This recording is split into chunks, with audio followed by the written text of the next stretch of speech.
అందరికీ నమస్తే అండి. ఎన్నికలు ఇంకో 4 నెలల్లో ఉన్నాయనగా తెలుగుదేశం పార్టీ, జనసేన కలిసి నిర్వహించిన బహిరంగ సభ భారీ సక్సెస్ అయింది.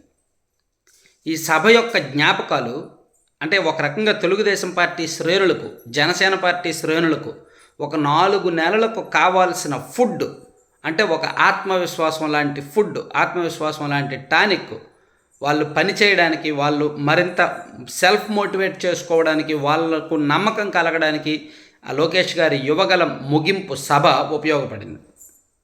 సో చంద్రబాబు నాయుడు గారు 2021 నవంబర్లో ఒక సవాల్ చేశారు, ఒక శపథం చేశారు. నేను మళ్ళీ ముఖ్యమంత్రిగానే ఈ సభలో అడుగు పెడతాను, అప్పటి వరకు నేను ఈ సభలో అడుగు పెట్టను. సో ఈ మీటింగ్కి అటు పవన్ కళ్యాణ్ గారు, చంద్రబాబు నాయుడు గారు, లోకేష్ గారు, బాలకృష్ణ గారు, అచ్చెన్నాయుడు గారు, నాదెళ్ల మనోహర్ గారు, అంటే అందరూ హాజరయ్యారు. అంటే రెండు పార్టీల మధ్య ఐక్యత.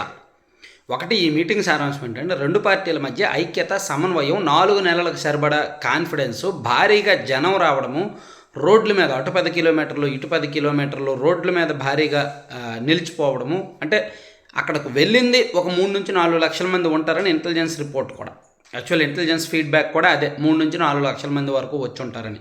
అలాగే సభకు రాలేక 1 లక్ష నుంచి 1.5 మంది వరకు ఆగిపోయారు, చిక్కుకున్నారనేది రిపోర్ట్. అంటే తెలుగుదేశం పార్టీ టార్గెట్ రీచ్ అయింది. ప్రభుత్వ సహకారం లేకపోయినా, ఆర్టీసీ బస్సులు ఇవ్వకపోయినా, వ్యవస్థలు పోలీసులు సహకరించకపోయినా, ఏ విధమైన ఏర్పాట్లు లేకపోయినా సరే టీడీపీ టార్గెట్ ఏదైతే పెట్టుకుందో దాన్ని రీచ్ అయ్యారు. అయితే ఇక్కడ పవన్ కళ్యాణ్ గారి మాటల్లో కొన్ని అంశాలు చాలా స్పష్టంగా ఉన్నాయి. ఆయన ఎందుకు పొత్తు పెట్టుకోవాల్సి వస్తుంది, బీజేపీని కన్విన్స్ చేసి బీజేపీతో మాట్లాడే బీజేపీకి చెప్పే ఈ నిర్ణయం తీసుకున్నానని చెప్పారు. అలాగే తెలుగుదేశం పార్టీ కష్టాల్లో ఉన్నప్పుడు నేను మద్దతు ఇచ్చాను, రాష్ట్రాన్ని కాపాడుకోవాల్సిన బాధ్యత ఉంది, రాష్ట్రానికి 10 ఏళ్ల పాటు మన పార్టీల అధికారం కావాలి, సో రాబోయే 10 ఏళ్ళు కూడా మనమే అధికారంలో ఉండాలి, సో రెండు పార్టీలు కూడా ఎవరికి ఎంత, ఎవరికి ఏమిటి అనేది ఆలోచించకుండా నిస్వార్థంగా పనిచేయండి అని చెప్పి పవన్ కళ్యాణ్ గారు చాలా స్పష్టంగా చెప్పారు. సో చంద్రబాబు నాయుడు గారు ఆ హోదాలో ఆ వేదిక మీద హామీలు, పవన్ కళ్యాణ్ గారు ఏమీ హామీలు ఇవ్వాల, పవన్ కళ్యాణ్ గారు కేవలం పొలిటికల్ స్పీచ్ మాత్రమే మాట్లాడారు. కానీ చంద్రబాబు నాయుడు గారు మాత్రం హామీలు ఇచ్చారు. నెక్స్ట్ టీడీపీ జనసేన కూటమి అధికారంలోకి వస్తే మహిళలకు కూడా ఉచితంగా బస్సు ప్రయాణం, ఆంధ్రప్రదేశ్ మొత్తం మహిళలు ఉచితంగా బస్సులో ప్రయాణం చేయొచ్చని, అలాగే ఇతరత్ర చాలా హామీలు ఇచ్చారు. ఇంతకుముందు ఇచ్చిన యువకులకి యువగలం నిధని, తర్వాత అమ్మకు వందనమని, తల్లికి, ఇటువంటి కార్యక్రమాలన్నీ ప్రకటించారు. సో ఇక్కడ అంటే ఒకటి మాత్రం మనకు స్పష్టం, సీట్లు పంపిణీ మీద రెండు పార్టీలకు క్లారిటీ వచ్చింది.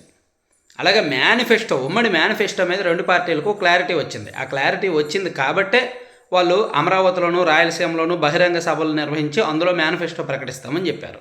అలాగే ఉమ్మడి కార్యాచరణ, రెండు పార్టీలు కలిపి రాబోయే 3-4 నెలల్లో ఏ సభల్లో పాల్గొనాలి, ఎటువంటి కార్యక్రమాలు చేపట్టాలి అనే అంశాల మీద రెండు పార్టీలకు క్లారిటీ వచ్చింది. అలాగే సీఎంగా కూడా చంద్రబాబు నాయుడు గారే ఉంటారు. ఇందులో పవర్ షేరింగ్ అనే క్వశ్చనే లేదు. మొదటి 5 ఏళ్ళు ఈ రెండు పార్టీలు కలిపి 10 ఏళ్ల పాటు పొత్తులో ఉంటే, 10 ఏళ్ల పాటు వీళ్ళ అధికారం నినాదంగా జనంలోకి వెళ్ళి మొదటి 5 ఏళ్ళు చంద్రబాబు నాయుడు గారే సీఎంగా ఉంటారు. ఆ తర్వాత పవన్ కళ్యాణ్ గారికి సీఎం కుర్చీ ఇవ్వడానికి ఇరు పార్టీల మధ్య అంగీకారం కుదిరింది. ఆ ప్రపోజల్ మీదనే పవన్ కళ్యాణ్ గారు కూడా అంగీకరించారు, టీడీపీ కూడా అంగీకరించింది. అంటే రెండు పార్టీల మధ్య కూడా ఎటువంటి పొరపక్షాలు వచ్చినా సరే దాన్ని సాల్వ్ చేసుకునేలాగా రెండు పార్టీల అధినేతలు మాట్లాడుకున్నారు. సో చంద్రబాబు గారు సీఎం అవ్వడానికి, ఎందుకంటే ఆయన నవంబర్ 21 నవంబర్ నెలలో 2021 నవంబర్లో చంద్రబాబు నాయుడు గారు సభలో భువనేశ్వర్ గారిని ఏదో అన్నారని, కొడాల నాని గారు, వంశీ గారు అన్నారని చంద్రబాబు నాయుడు గారు బయటకు వచ్చి సభలో శపథం చేశారు, నేను సీఎంగానే ఈ సభకు వస్తాను అని.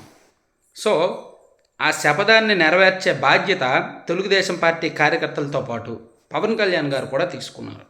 సో అందుకే చంద్రబాబు నాయుడు గారిని సీఎం చేసి ఆ సభకు పంపించి 5 ఏళ్ల పాటు ప్రభుత్వాన్ని నడిపించిన తర్వాత మళ్ళీ అదే నినాదంతో వీళ్ళు వెళ్ళి మళ్ళీ అధికారం చేపట్టి పవన్ కళ్యాణ్ గారిని సీఎం చేయడానికి రెండు పార్టీలు కూడా నిర్ణయం తీసుకున్నాయన్నమాట. సో ఓవరాల్గా నిన్నటి సభతో అయితే మాత్రం ఒక పాజిటివ్ వైబ్రేషన్స్ ఉన్నాయి. రెండు పార్టీల్లో కూడా కాన్ఫిడెన్స్ కనిపిస్తోంది. మరొక 4 నెలలకు కావాల్సిన కాన్ఫిడెన్స్ ఫుల్గా వచ్చింది. అలాగే ఇంకొక నెల రోజుల్లోనే, అంటే మేబీ జనవరిలోనే, సంక్రాంతి తరువాత లేదా సంక్రాంతికి ముందో అమరావతిలో కూడా ఒక భారీ బహిరంగ సభ ప్లాన్ చేస్తున్నారు.